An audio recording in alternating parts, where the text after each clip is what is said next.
İyi günler arkadaşlar. Bugün salatalarımızı topladık. Kimisi hıyar der, kimisi salatalık der. Biz onları topladık. Salatalık bahçemizde bu. Salatalık ihtiyacı olan sipariş verebilir arkadaşlar. Malımız gayet güzel, bakımlıdır arkadaşlar.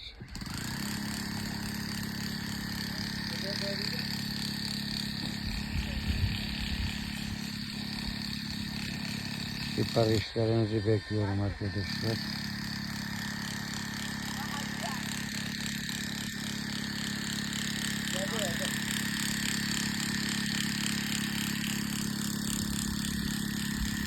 Hadi herkese hayırlı günler. Allah'a emanet olun arkadaşlar. Kendinize iyi bakın.